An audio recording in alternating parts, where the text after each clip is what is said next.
Iguodala to Curry, back to Iguodala, up for the layup. Oh, blocked by James. Curry, one-on-one. Irving puts it up. It's good. Kyrie Irving from downtown. The three, steps back, crossover, puts up a three. Rebound James. Second. It's over. It's over. Cleveland is a city of champions once again.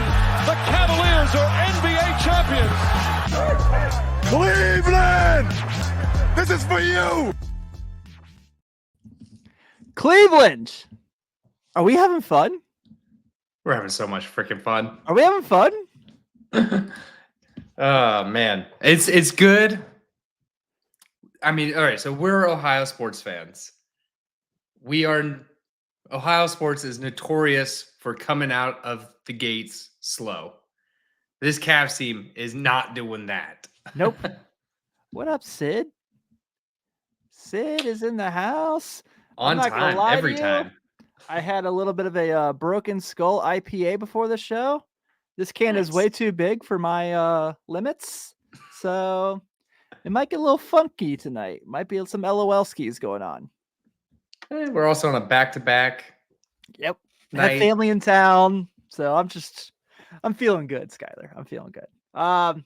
Cleveland Cavaliers tonight advance to 3-0 with a huge win in DC over the lowly Washington Wizards at a final score of 131-113. And this was a little close for comfort to start. Not going to lie. I was like, 135-116. Wow. Yeah, there we go. Yeah. I was incorrect yet, but yeah.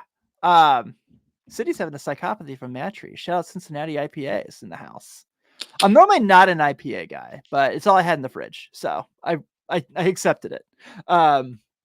But got these. I mean, the Wizards hung out in there for a little bit. They're a little longer than I thought they would.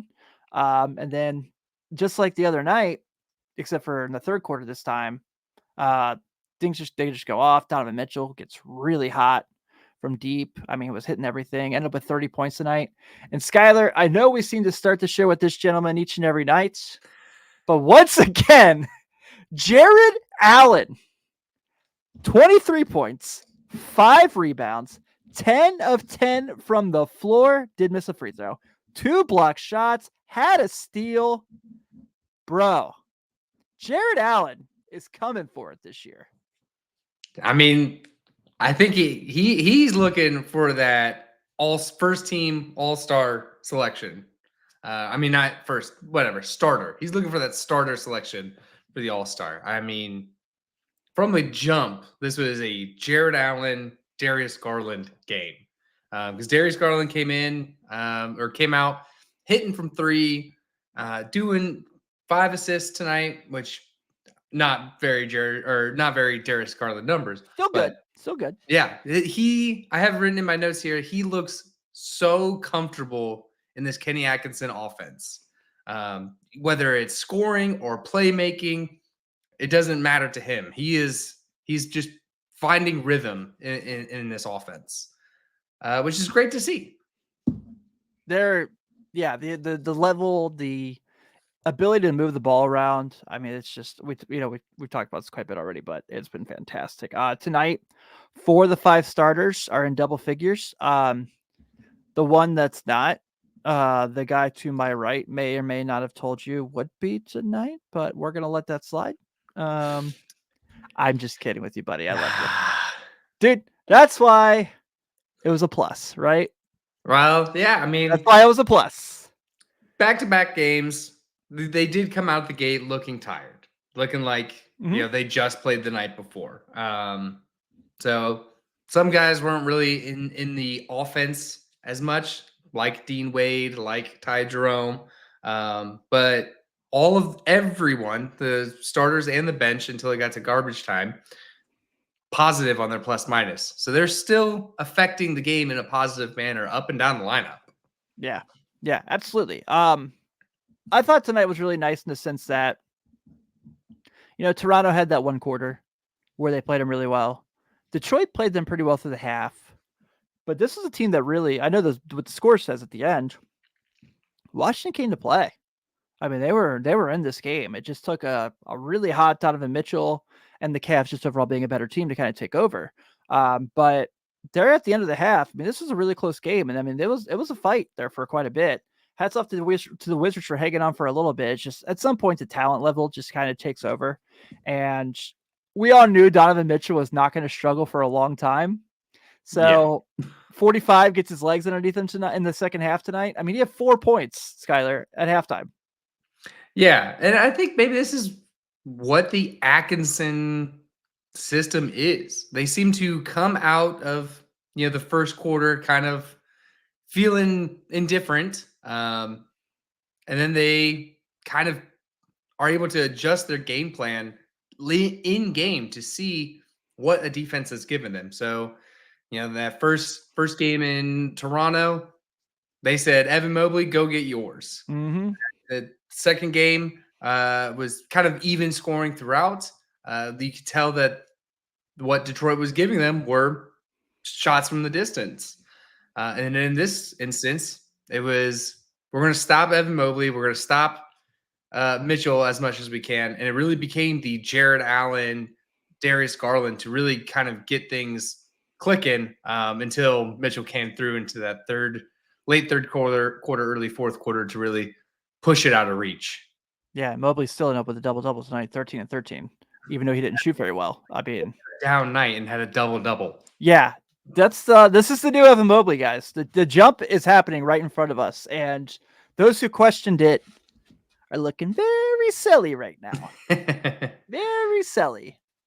Yeah, one thing that stands out to me so far this season is the Cavs are getting into the bonus super early. And I think a lot of that has to do with their pace of play is ramping up the pace. And it's not come out the gates, punch you in the mouth pace. It's gradual. We're going to start and then we're going to build faster and faster and faster to the point where teams can't keep up. And we saw that tonight with the Wizards, started kind of slow, started at a mediocre pace and kind of just built up that pace until we get to garbage time. And it feels so good to have 2 of our 3 wins go into garbage time. That feels real good. Yeah. It's really, really impressive from tonight, Skylar. So tonight the Cavs had 10 offensive rebounds. The starters had 3 of those.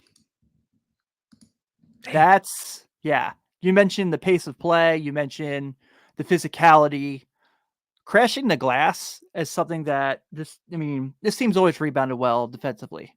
Obviously with Evan and Jarrett, but tonight that they were just kind of made it an effort. And it's the smaller guys. It's Okoro. It's Ty Jerome had one of them. Jalen Tyson had one of them. I mean, Georges Niang had 3. But that's the thing that kind of really jumped out to me the most, and kind of watching that. We got Devin Lynch in the house. Devin, how are you? What's up? Thank you for hanging out.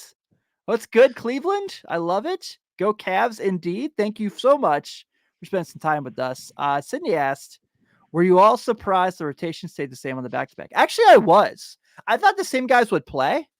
I just did not think that they would play as many minutes as they did. And I genuinely thought they would kind of use the additional guys in the depth a little more. We talked last night, Kevin and I did, about, are they going to use Tristan Thompson tonight? And they did, but when the game was way out of hand and in garbage time. Yeah. And I'm fine with that. I do think they need to get a third big they can count on. They may still think that is Tristan Thompson. I personally do not. Not that I have anything against him. I just don't think he's that guy anymore. But I thought that the fact that they are keeping it to where they're not only celebrating their depth, but even in back-to-backs, they're still kind of leaning on the same guys to play their same schedules and their same roles. I'm very impressed with. I think the part of that is that they have youth behind them too, especially in the big men. Like, you think Evan Mobley, maybe not Evan Mobley, but you think Jared Allen is way older than he is. I think he's like 26. He's been in the league for like a century, but exactly. Evan Mobley, they said it in the kickoff, like he's a senior in college right now. He's 22, 23. So they have youth behind some of these guys, which allows you to play them out a little longer. We're kind of far from the days of Kevin Love, LeBron, that kind of need a little more time off the bench. So I think having this both youth and experience in this team is really going to help us on a lot of these back-to-backs. Now, I do agree with you guys' point about a third in the event of injury or anything like that. But yeah, I think Atkinson's leaning on the depth. He's leaning on the youth. He's not doing a slow burn. Let's build up your endurance, and then we'll catch fire at the end. I think you said it last night with Kevin. He's proven a point that he deserved to be a coach, and that the Brooklyn thing was not on him. Yeah. I feel that. I felt that when you said it. Yeah, I texted our group that I said I want to thank the Brooklyn Nets for being a really inept franchise and handing the Cavs a lot of great weapons here. From not only Kenny Atkinson himself, but the guys from the Kenny Atkinson era and Levert and Allen, and how great that's been. Dude, okay. I know you were in charge of the spoiler. You were in charge of the Twitter account tonight, and so you were live tweeting, and you said from our account that we are probably going to be a Ty Jerome Stan account. To which I responded, "We are a Ty Jerome Stan account," and 14 points tonight, 3 assists, 2 boards, 4 of 6 from the floor, 5 of 6 from the line, and once again, proving to be that fourth guard. I mean, really, by the time Karras, they kind of look at Ty to kind of be that next guy. And he's been great in that role. He has absolutely been terrific. It's shocking because I always liked him at Virginia, but I thought he was kind of, let's call it what it was. I thought he was going to be your journeyman guard who kind of went team to team and helped some teams out, and kind of has been that to an extent between Phoenix and Golden State. But now, in his second year at the Cavs, but first year really playing because he missed most of the time last year. This is his chance to kind of show what he is and how he belongs in the league. And it's almost like, I'm not comparing him to TJ McConnell of the Pacers, but because, I mean, I think at some point people will say I'm being stereotypical, but to that same point, I feel like it's like TJ McConnell. It's like, this is what TJ McConnell does. We have our TJ McConnell on this team. Yeah, I mean, he reminds me a lot of when the Cavs got Ricky Rubio the first time before the injury. That's a great comparison. We kind of were like, okay, Ricky Rubio bounced around the league. We'll see. And then really was that centerpiece on the bench to help facilitate any way that he could, whether it was scoring or passing or getting in for loose balls. And that's what Jerome is proving to us. He had a horrible preseason. I was a little shaky about him and his role in the preseason, but he has proven everybody wrong coming out the gates. Just every night, I feel like we're giving him his flowers. Yeah, because every night he's earned it. I mean, exactly, and not just in the scoring sense, but diving in there for defensive rebounds and being handsy on the ball. Another stat that stood out to me tonight was 13 steals by the Cavs. They're getting they're playing physical. Yeah, so 13 steals again tonight. Another night where they win the points off turnover battle. 27 assists on 47 made shots is really, really nice. Out rebounded them 63-53. And that's with losing the offensive rebound battle by 7. So that's saying a lot. As a team, shot 46% from 3 and 10 blocks. So they did have more turnovers, they had more fouls. I can live with that. But once again, Skylar, 23 fast break points. This team is going to run you off the floor. So yes, they have to go play the Knicks in 2 nights. Yes, they have the Lakers on Wednesday, who realistically are going to be really physical with them. We'll get to that obviously on Monday's show. We'll get to the Knicks here in just a little bit. And then you have, I mean, next week you have a tough schedule. You do. You've got New York, LA, Orlando, and Milwaukee next week. And if you get 2 of those, you feel pretty good, right? I mean, so I know that things are going to step up in competition, but I feel like this team's ready for it. I feel like this team is good enough to play with those teams. This is the Cavaliers team. We all off season were kind of like, okay, so they didn't bring anyone in. They're running it back, and God only knows what this team looks like last year if they're healthy. We're seeing what their potential was, and this is obviously a better offensive system for them. The way they run, I did a couple things last night where I discussed a few things they do offensively that I really like. That Kenny actually brought with him from Brooklyn, and I think that this is just kind of that next step. Do I think they're as good as the Celtics right now? No, but that's not a bad thing because the Celtics realistically have a shot if everyone stays healthy at a 70-win season. Could the Cavs win 56, 57 games? Right now, it looks very likely. Right now, they're on a 82-0 pace. Right. That's not going to stand. But the fact that we all talked about, you and I talked about this quite a bit, that we were maybe thought the defense would take a step back with the focus on offense. And it really hasn't. It really, they have stretches, but 90% of the time, they're locked in.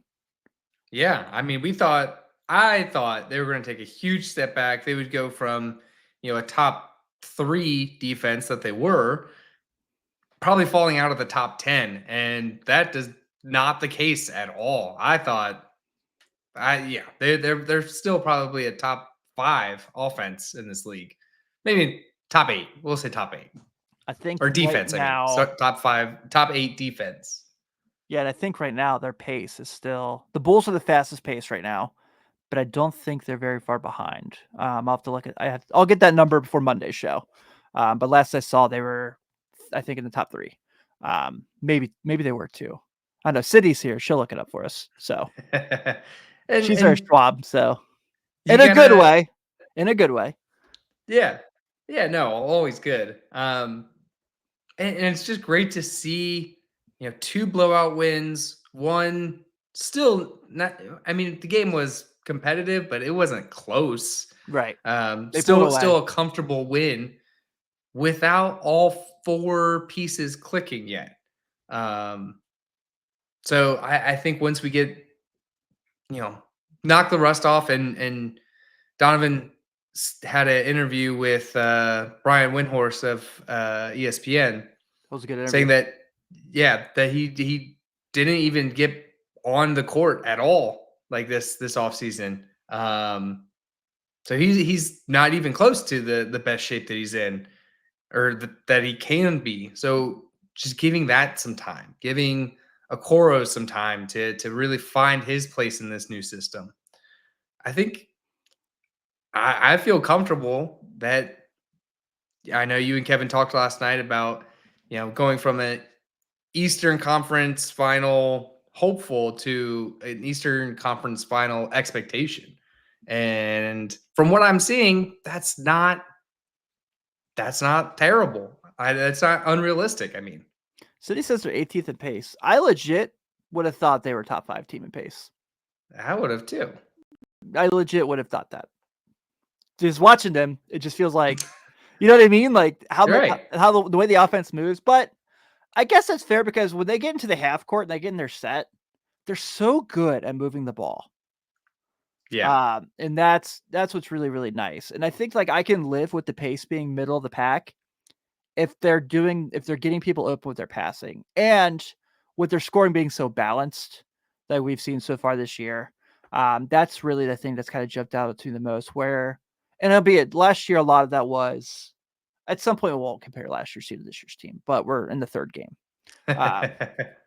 But last year was a lot of battling injuries. So you kind of had to rely on 1 or 2 guys every night. And tonight you can have 6, 7 guys score double figures this season and it's nothing. Yeah. I mean, it's maybe we think they're a top 3 team because we're going from 30th to 18th. So that's And the a pretty good preseason, big they were jump for second. us. Yeah. So I think, yeah, just the offense is so fluid in the point that nothing. I mean, I'm hard to remember a possession that was, ISO ball or hero ball or contested shot. Really, they seem to always find the open man on the perimeter, in the paint. Um, they're always taking really good shots. Yeah, they really are, man. I like this team a lot. I'm really excited for this week to see how they play against better teams. You have 4 good ones this week. And so let's get to what else go super late. We had a back to back. So let's get to Monday's game. We got the Knicks in the Garden. Austin Carr, first off, love Brad Daugherty. I think Brad is tremendous at his job. There's something about when Austin Carr is calling a Cavs game, man. There's just something about it. Maybe it's Yeah. the fact that I grew up a lifelong Notre Dame sports fan, and Austin Carr Mm. has his jersey retired at Purcell Pavilion. Maybe that's it.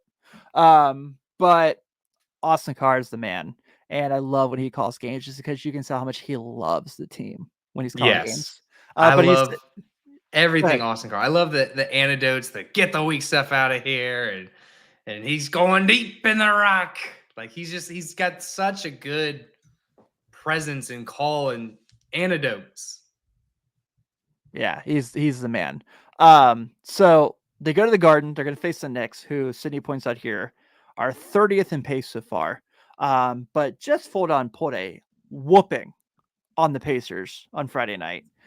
Did not play today, are off tomorrow, and then welcome Cleveland on Monday. So Knicks are 1-1. Obviously took that loss to the Celtics. Anyone was going to lose to the Celtics the way they shot that night. I am not going to hold that against them, and then we're really impressive against Indiana.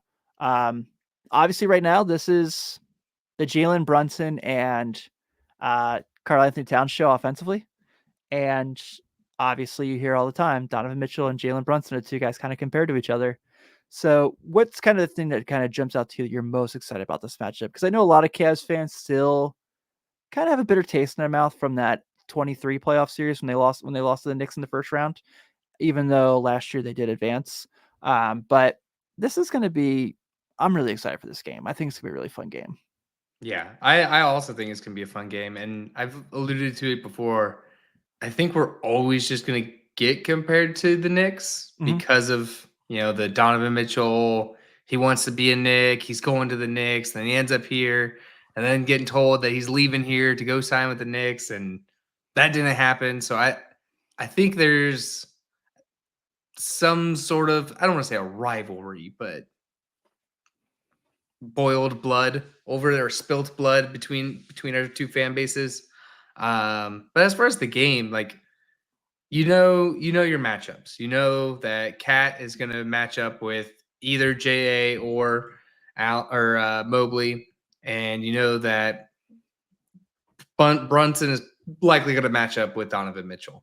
So I don't want to get into a kind of shootout, I would say, where Jalen Brunson is going off, so now we need Donovan Mitchell to go off.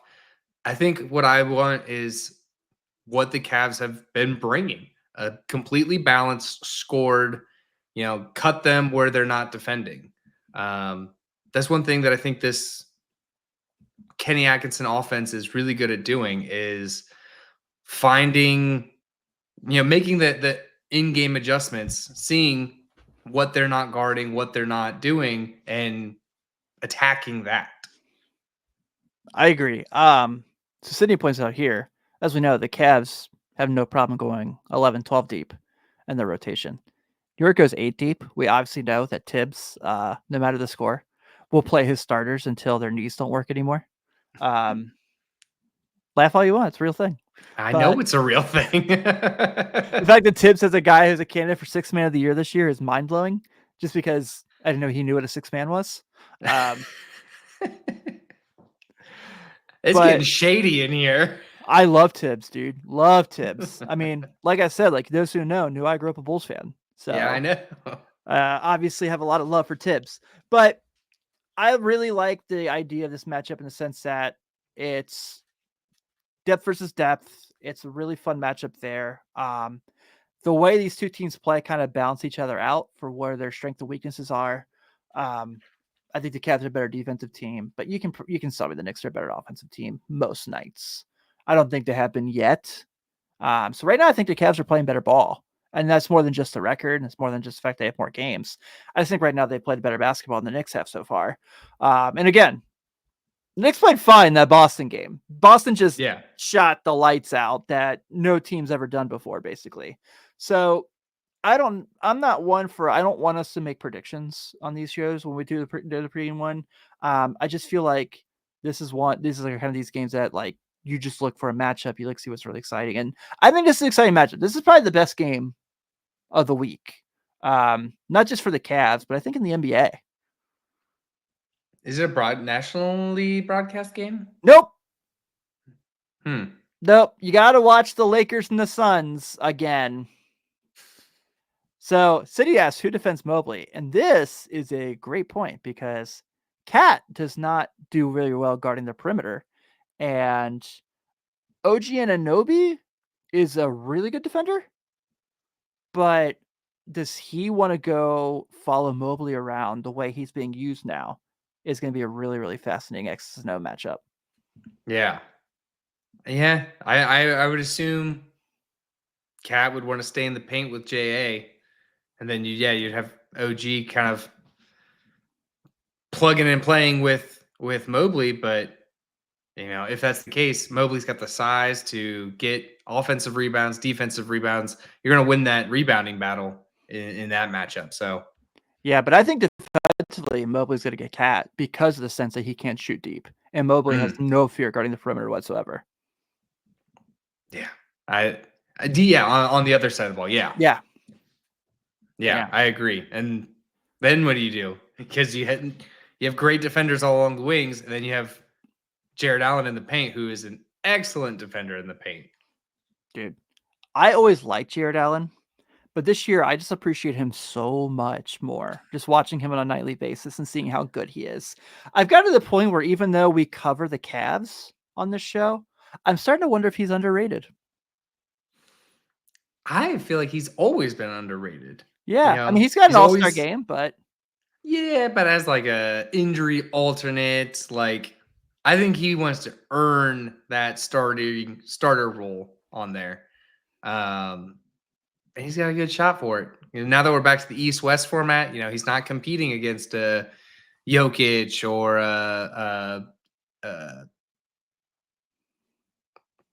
Gobert. God, it took me a while to pull that name for some reason. You're right, but Bam, Embiid, if he plays basketball, I don't know. That's up in the air. Cat. But would Cat go in as a 5 or a 4?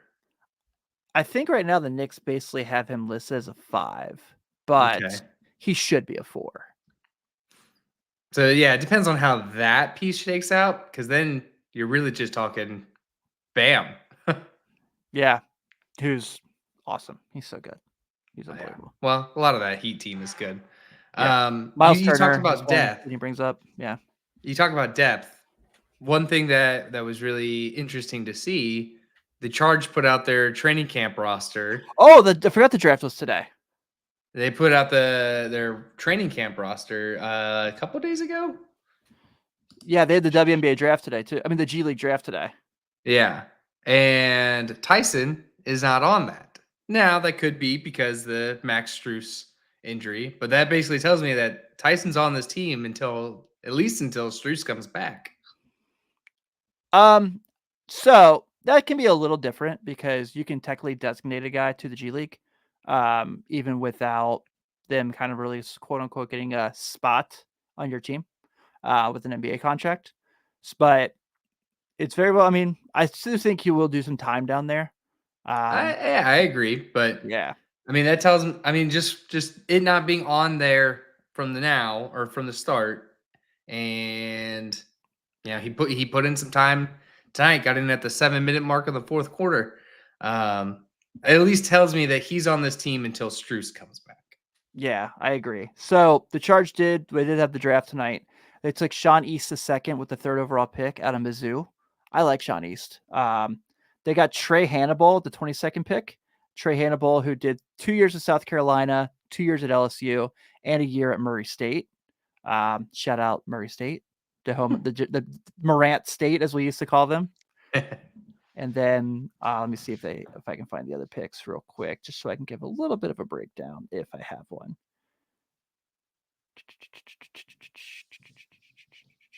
This is great, riveting content, I know. Okay, yeah, that was just their 2 picks because they traded. They had the 2nd pick, and they made a deal with the Knicks to trade it. So the Knicks ended up getting Landry Shamet with the 2nd pick and Matt Ryan with the 1st pick. Weird. I always love the G League draft too because it's the names that you totally forgot about. Yeah. Chandler Hutchinson, former first round pick for the Bulls, was taken in the G League draft today. Justin Moore, who I loved at Villanova, taken the G League draft today. Isn't that technically how the Cavs ended up with Sam Merrill? Yep. Yeah. Happens that way. And Sam Merrill came out shooting tonight too. So yeah. If you're in the area, go to a G League game. I said this a couple weeks. I said this a couple of nights ago. Go to a G League game. It's so fun. It's good basketball, and it's a great price. You're gonna sit wherever you want in the arena. They just want people there. It's awesome, man. It's awesome. I love going to Mad Ants games because they're so close to me. If I looked correctly at the schedule, the Charge, even though they're in the same division, don't go to Indy to face the Mad Ants. They go to Cleveland, but not vice versa. I'd have to look. I'm weird. so out of touch. It's so weird with G League. Yeah. Well, we'll update people through the season on the Charge when we get updates. Won't be a nightly basis, obviously, but we'll probably about once a week let everyone know what's going on down there.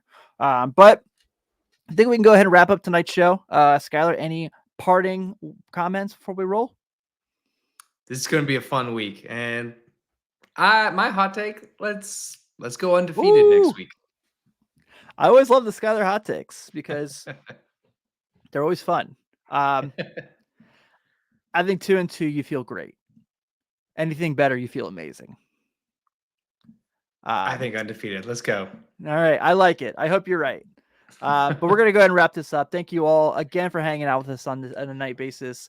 We do have a day off tomorrow, but we'll be back Monday after the game, and then we'll have a busy week next week. I get a day off next week though. That's a first since we started the show, but I like doing it so much, man. It doesn't bother me a bit. But as always, check us out. Follow us on all the social media network apps of possible. If you're whatever podcast app you're listening to, we are on it. So take a second to subscribe to us. Also leave a review. And of course, check us out on YouTube and subscribe to the Block the Shot to Stop if you haven't already. So on behalf of Skylar Webker and Kevin Lynch, this is Tim Daniel. Have a great night, and we'll see you Monday night. Go Cavs.